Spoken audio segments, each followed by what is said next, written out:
Todo lo que piensan estos es que vengan de afuera a saquear la economía. Y claro, la inversión extranjera es eso. Llegan y se llevan el santo y la limosna. Primero, no es intensiva de mano de obra en lo que es áreas estratégicas. ¿Qué quiere decir eso? Que no generan gran empleo. No generan gran empleo. Y segundo, que aparte de esta cuestión que es clave, todos los réditos, todo el plusvalor que genera estos proyectos sale al exterior. Lo importante de un proyecto es cuando buena parte de la renta se queda dentro del Ecuador. Él dice que hay que invertir en la refinería. Pero ¿qué inversión? No del Estado, sino privada. Entonces viene el tema. Si un inversionista privado viene a hacerse cargo de la refinería, el inversionista no es filántropo. ¿Acaso que el inversionista va a llegar y decir, aquí se necesita meter 1.000 millones, 2.000 millones, o lo que sea, o 500 millones, lo que sea? Aquí le vamos a meter y ¿saben qué? Les voy a dejar donando esa plata. Primero va a recuperar la inversión. Y segundo, va a ganar lo que él quiera. Porque en este país se invierte $1 y se saca 5. ¿Y cuál va a ser el efecto de que venga un inversionista extranjero? Que se eleva el costo de los combustibles, así nomás. Por eso dice Verónica Abad, dice que debemos tener un gobierno limitado. Así es. Hay que entender la palabra limitado que dice. Limitado es lo que se llama en la economía política el Estado mínimo. El Estado mínimo, el neoliberalismo puesto en vigencia. Entonces, dice que se abandone del económico, de la economía, que no tenga nada que ver con la educación ni la salud y que esto debe ser privado y que el Estado no tiene por qué meter $1 en la educación y en la salud, que eso debe costarle a la gente. Entonces, esa es la solución para determinados grupos transnacionales a los que están conectados esta gente de la derecha. Así es. Porque hay un maridaje entre los políticos de derecha tradicionales, especialmente los neoliberales. Hay una conexión con las empresas transnacionales. O sea, es un maridaje. Las refinerías ecuatorianas tienen una capacidad de procesamiento, eso se llama cantidad, o sea, ¿cuánto procesan? Ellos se les entregó los cambios que se hicieron en la refinería de Esmeraldas en especial. Y cuando termina el gobierno en 2017, se estaba procesando 175,000 barriles diarios. Esa era la capacidad de procesamiento. 175,000 barriles diarios, de los cuales 110,000 procesaba la refinería Esmeraldas. En este gobierno de Moreno y Lazo se les cayó la capacidad de procesamiento. Están procesando más o menos 150,000 barriles. ¿Por qué? Porque creen que así como un carro necesita mantenimiento, necesita cambiarle las llantas, cambiarle el filtro, cambiarle lo de aquí. Ellos creen que la infraestructura, cuando es pública, tiene que no tener ningún tipo de mantenimiento. O sea, ¿por qué? Porque creen que el Estado tiene que manejarse con la misma infraestructura sin estar encima de lo que necesita esa infraestructura. Entonces, primero se les cayó la capacidad de procesamiento. Segundo, con esa capacidad de procesamiento que tienen, que según Noboa con eso es suficiente, entonces con esa capacidad, usted ya lo dijo, se tiene que importar el 70% de los combustibles. Entonces, ¿cómo es que se va a tener que procesar más barriles de petróleo si la refinería, una olla o una olla a presión, una olla que dice 4 litros, no le puede meter 10, 12 litros? Así es. O sea, ¿cómo es que van a procesar más en una refinería que tiene una capacidad limitada? Lógica simple, ¿no? Estaba la refinería del Aromo para sumar 300,000 barriles, que según la auditoría decía que inicialmente podrían ser 200,000, pero no, que con lo mismo vamos a hacer. Pero además hay un tema que es importante seguir hablando de esto. Cuando lo oímos a Noboa y vemos el plan de gobierno, porque en esto les recomiendo que no solamente miremos lo que dice Noboa, sino lo que escribió Noboa y que está escrito e inscrito en el Consejo Electoral. Él dice que hay que invertir en la refinería. Pero ¿qué inversión? No del Estado, sino privada. Entonces viene el tema. Si un inversionista privado viene a hacerse cargo de la refinería, el inversionista no es filántropo. ¿Acaso que el inversionista va a llegar y decir, aquí se necesita meter 1.000 millones, 2.000 millones, o lo que sea, o 500 millones, lo que sea? Aquí le vamos a meter y ¿saben qué? Les voy a dejar donando esa plata. Primero va a recuperar la inversión. Y segundo, va a ganar lo que él quiera. Porque en este país se invierte $1 y se saca 5. ¿Y cuál va a ser el efecto de que venga un inversionista extranjero? Que se eleva el costo de los combustibles, así nomás. Correcto. Y entonces lo que cuesta hoy X valdrá 2X o 3X.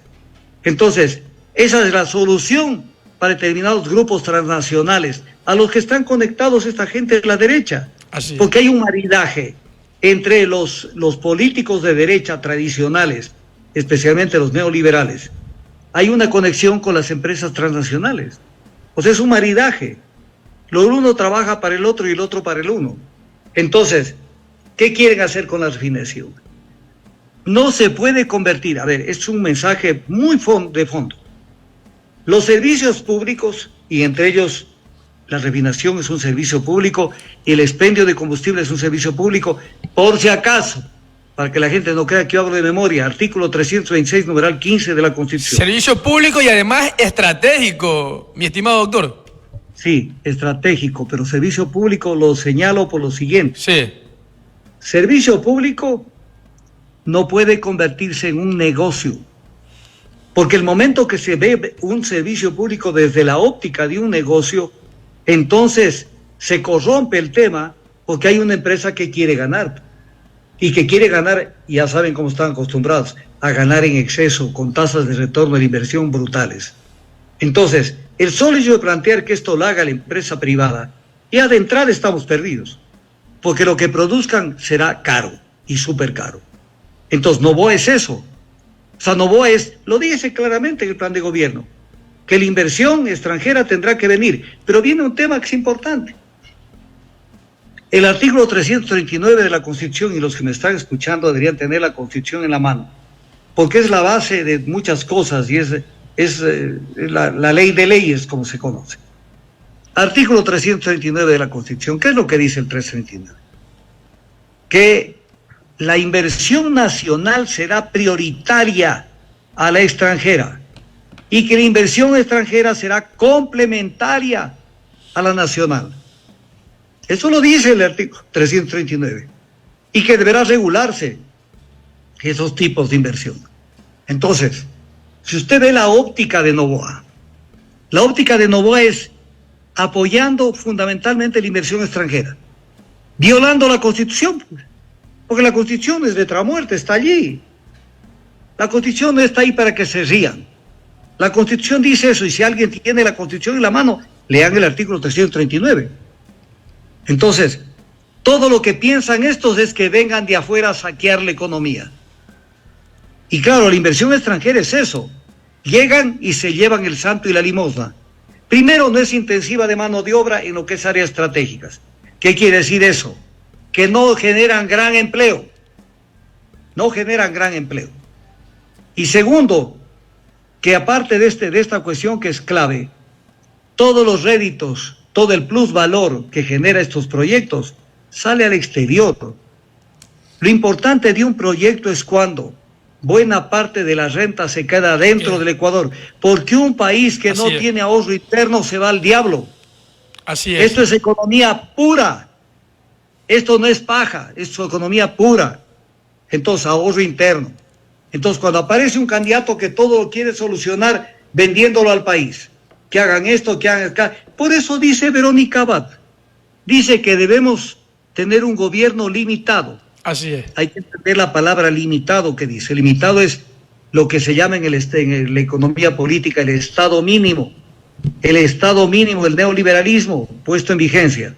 Entonces, dice que se abandone del económico, de la economía, que no tenga nada que ver con la educación ni la salud y que esto debe ser privado y que el Estado no tiene por qué meter $1 en la educación y en la salud, que eso debe costarle a la gente. Y pone el ejemplo de Reagan, que Reagan dijo que lo principal es generar trabajo.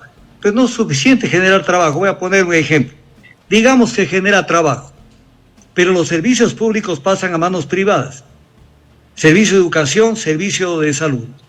Entonces, sí van a tener trabajo en el hipotético caso que tuvieran, pero van a tener que matricular a los hijos en educación privada e ir a curarse en salud privada. No va a alcanzar Entonces, para no es que nada. lo uno sustituya al otro. No es que lo uno sustituya al otro. Así es. Hay un manejo perverso porque hay que entender qué es el neoliberalismo. Correcto. El neoliberalismo, yo dicté una conferencia en el 2006, porque me invitaron a dictar esa conferencia cuando vino Joseph Stiglitz al Ecuador. Yo di una conferencia durante esos momentos. Y hoy hablaba de un tema que es concreto.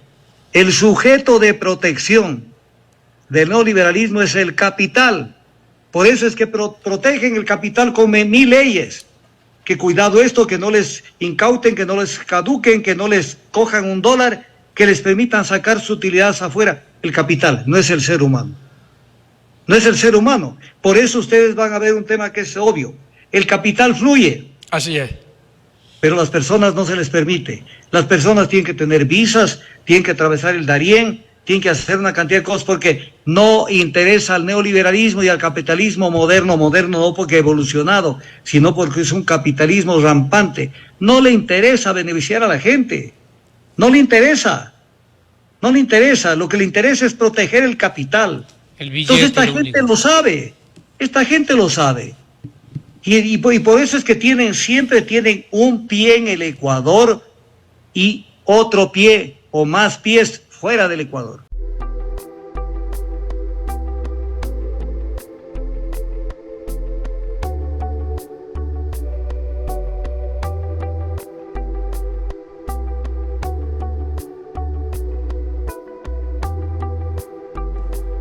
Ojalá y aparecieras antes de perder la conciencia, antes de empezar esta botella.